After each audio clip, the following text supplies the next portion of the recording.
Welcome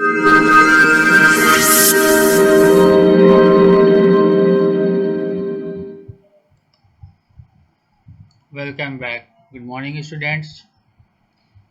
मैं ऋतुराज सिंह, आप लोग का फिजिक्स टीचर। जैसा आप लोग जानते हैं, आप लोग के सामने मैं आज फिर force and law of motion का कुछ रिमेनिंग पार्ट्स लेके आया हूँ। जैसा कि प्रीवियस क्लास में मैंने आपका फोर्स, ठीक है, टाइप्स ऑफ फोर्स और फिर गैलीलियो एक्सपेरिमेंट एंड न्यूटन्स के जो 3 लॉ है उसमें से आपका पहला लॉ को मैंने आपका डिफाइन किया था। आप लोग को होप समझ में आया होगा।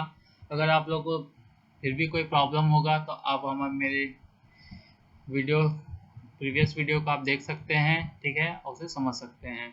आज मैं आप लोग का डिस्कस करूंगा न्यूटन्स के सेकंड लॉ को, जो आपका कुछ आपका इस प्रकार है कि Newton second law of motion, ठीक है। तो आइए हम टॉपिक पे चलते हैं कि Newton second law of motion क्या है और इस तरह इसको हम डिफाइन किस प्रकार से करेंगे, मैथमेटिकली इसको हम प्रूव भी करेंगे, ठीक।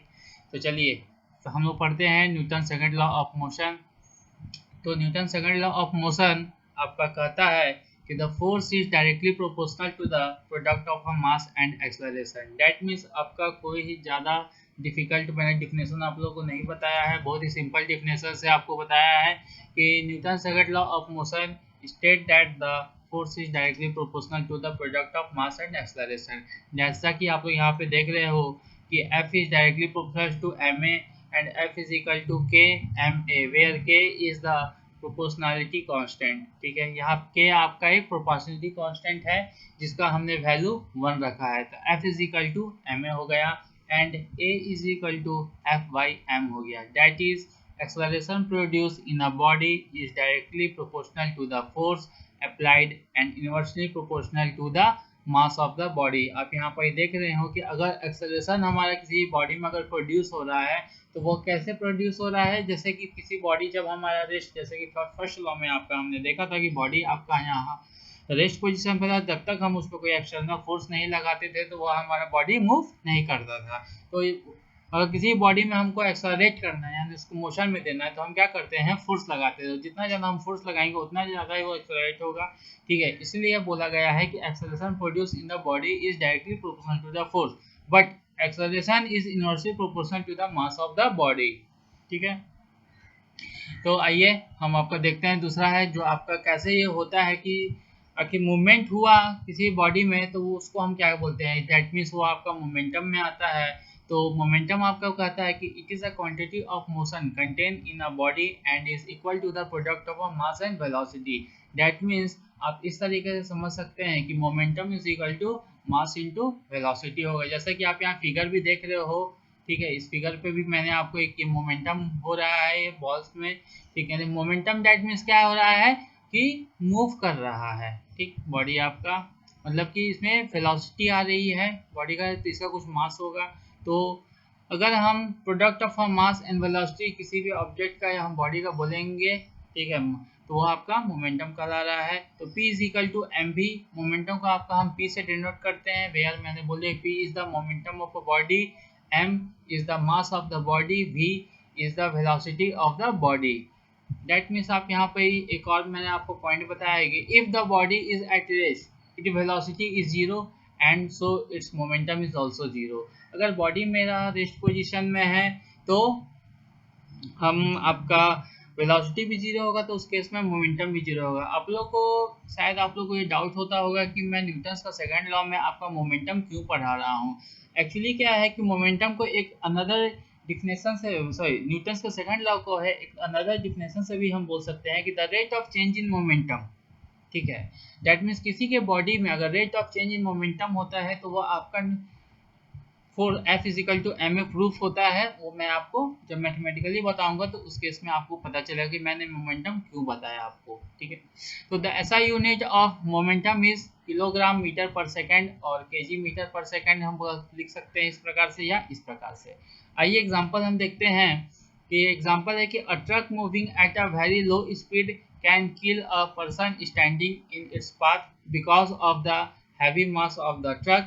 A bullet of a small mass when fired from a gun can kill a person because of the larger velocity of the bullet, so the impact of body depends upon its mass and velocity. ठीक है, आप लोग समझ में आएगा। तो आइए जो अनदर एग्जांपल्स हम सॉरी डिफिनेशन जो मैंने आपका न्यूटन सेकंड लॉ में है, जो मैं आपको बोल रहा था, वो आपका देखिए यहाँ पर ही मैंने लिखा है कि Newton second law of motion state that the rate of change of momentum. ठीक है, मैंने आपको पहले बोला कि फर्स्ट डिफिनेशन जो था वो the force is directly proportional to mass and acceleration था, लेकिन यहाँ पे मैंने और एक स्टेट दिया है कि the rate of change of momentum of an object is proportional to the applied force in the direction of force। That means जिस डायरेक्शन में हम किसी बॉडी में फोर्स अप्लाई करते हैं उसी डायरेक्शन में हमारा बॉडी क्या होता है, मूव करता है। तो अपने मास के साथ मूव हो रहा है, यानी उसके मोमेंटम उस बॉडी में मूवमेंट आ रहा है। ठीक है, इसकी वेलोसिटी में चेंजिंग हो रही है, तो वेलोसिटी में चेंजिंग हो रहा है यानी चेंज इन मोमेंटम हो रहा है हमारा। ठीक है, तो आइए हम इसको मैथमेटिकली देखते हैं। तो mathematically formation of second law of motion state that if an object of mass m is moving along a straight line with initial velocity u and it is accelerated to a velocity v in time t by applying a force f, then initial momentum आपका p1 is equal to क्या हो जाएगा, mu, क्योंकि जब मेरा body starting position में था तो क्या हो गया आपका mu, क्योंकि इनिशियल mu क्यों हो, क्योंकि मोमेंटम क्या होता है, mass into velocity. Initial velocity उस केस में क्या रहेगा, हमारे स्टार्टिंग पॉइंट में u रहेगा। ठीक है, तो u हमने पहले ही लिख दिया है कि आपका initial velocity u and accelerated velocity हमारा v। ठीक है, तो इनिशियल मोमेंटम हमारा p1 हमने माना। ठीक है, तो mu हो गया और फाइनल मोमेंटम p2, क्योंकि आप मोमेंटम क्या हो रहा है, चेंज हो रहा है। क्योंकि जब मेरा बॉडी स्टार्टिंग पोजीशन में था तो उस कंडीशन में मेरा क्या है, मोमेंटम mu था, लेकिन जब बॉडी मेरा एक्सेलरेट हुआ तो उस कंडीशन में mu ना होके mv हो गया। तो यानी क्या हुआ, उसमें एक्सेलरेशन यानी उसकी वेलोसिटी में चेंजिंग हुई, इसीलिए यहाँ पर ही p2 हो गया। इसको हम फाइनल मोमेंटम p2 ले लिए हैं। तो mv, तो जैसा कि आप लोग चेंज इन मोमेंटम जानते हैं, किसी में अगर हमको डिफरेंस जानना है तो हायर माइनस लोअर, तो p2 माइनस p1, तो mv माइनस mu हमने कर दिया। तो हमारा क्या है, हमने m कॉमन ले लिया इन दोनों में से, तो m equal to v minus u। ठीक है, तो मैंने आपको यहाँ पर एक चीज बोला है कि सेकंड लॉ ऑफ मोशन में कि the rate of change, rate of change यानी किसके रिस्पेक्ट में हो रहा है, टाइम के रिस्पेक्ट में हो रहा है। ठीक है, तो rate of change of momentum is equal to M V minus U by T, ये हो गया। एंड किसके हो रहा है, हमारा applied object of momentum of an object is proportional to the applied force in the direction of force, or the applied force F is directly proportional to rate of change in momentum। तो m v minus u according to Newton second law के state से हम इस तरीके से लिख सकते हैं कि applied force F is directly proportional to m v minus u by t, और प्रोपोर्शनलिटी हटाएंगे तो एक हम वैल्यू k लेंगे, तो F is equal to k m v minus u by t, but v minus u by t is equal to a। जैसा कि हम लोग जानते हैं कि एक्सेलरेशन क्या होता है आपका, change in velocity per unit time. तो चेंज इन वेलोसिटी यानी final velocity minus initial velocity हो गया, तो v minus u by t is equal to a।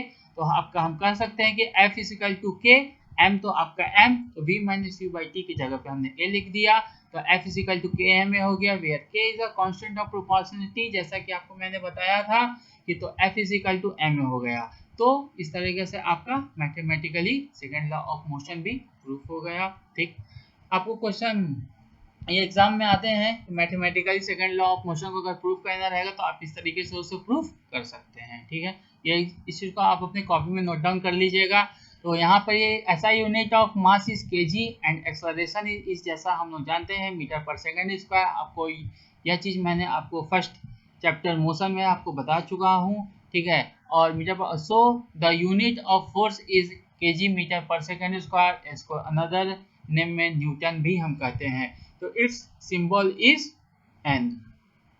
ठीक है, आपका ऐसा यूनिट क्या है, न्यूटन है, या आप KG metre per second square लिख सकते हैं, ये आपका एमकेएस में आ जाएगा। ठीक, आइए चलिए नेक्स्ट पॉइंट पर हम लोग चलते हैं कि relation between Newton and dyne. जैसा कि न्यूटन एंड डाइन हम इसलिए बोल रहे हैं कि न्यूटन आपका हो रहा है ऐसा यूनिट ऑफ फोर्स, लेकिन डाइन आपका हो गया सीजीएस यूनिट ऑफ फोर्स का। ठीक है, तो आपका यहाँ हम न्यूटन और डाइन में हम क्या देखते हैं, तो F is equal to M A, जैसा हम लोग जानते हैं फॉर्मूला से, तो 1 न्यूटन, तो 1 न्यूटन हम आपके यूनिटरी वैल्यू लेके चलते हैं, तो मास भी हम क्या लेंगे 1 kg लेंगे, ठीक है। फिर आपका एक्सेलरेशन कितना लेंगे 1 मीटर पर सेकंड स्क्वायर लेंगे, ठीक।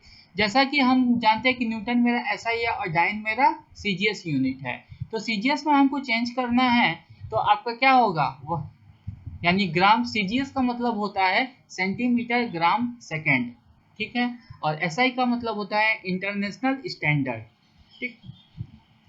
तो केजी को मैंने ग्राम में चेंज किया, तो 1 kg इज इक्वल टू 1000 ग्राम, जो मैंने यहाँ आपको लिख दिया है।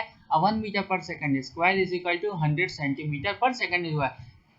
टाइम का CGS हो चाहे SI हो या MKS हो, टाइम का यूनिट हमारा स्मॉलेस्ट यूनिट में सेकंड ही हम लोग लेते हैं, आवर और मिनट नहीं लेते हैं, ठीक है। तो आपका मीटर हमारा सेंटीमीटर में चेंज हो गया, तो यहाँ पे हमारे 1000 gram into 100 centimetre per second square है, तो 1 न्यूटन को फिर मैंने एज यूजुअल लिख दिया है।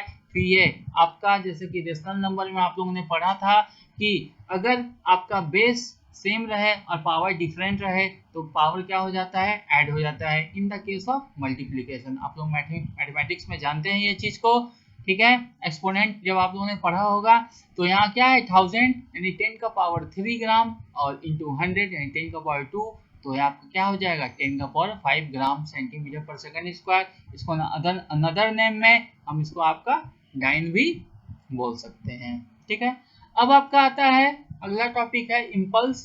आइए, इम्पल्स क्या है, मतलब कि आप जान लीजिए, ठीक है, कि impulse is defined as the product of force and time for which it act and is equal to the total changing momentum. मतलब एक तरह से ये भी आपका मोमेंटम का चेंजिंग ही हो रहा है, ठीक है, लेकिन यह एक डायरेक्शन में होता है, इसीलिए यह आपका हमारा वेक्टर क्वांटिटी होता है। एक्चुअली फोर्स भी हमारा क्या है, वेक्टर क्वांटिटी होता है, क्योंकि हम जिस डायरेक्शन में फोर्स लगाते हैं उसी डायरेक्शन में मेरा बॉडी मूव करता है, ठीक है।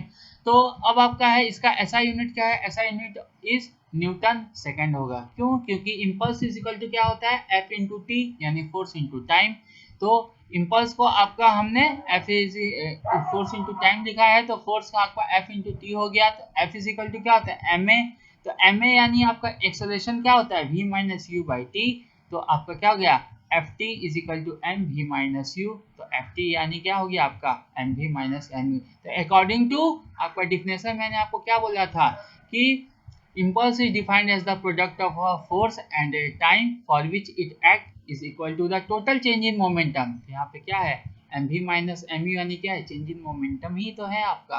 तो therefore impulse क्या है फोर्स इनटू टाइम, तो आपका इम्पल्स क्या है टोटल चेंज इन मोमेंटम के इक्वल होता है, इस तरह से आप बोल सकते हैं, ठीक है।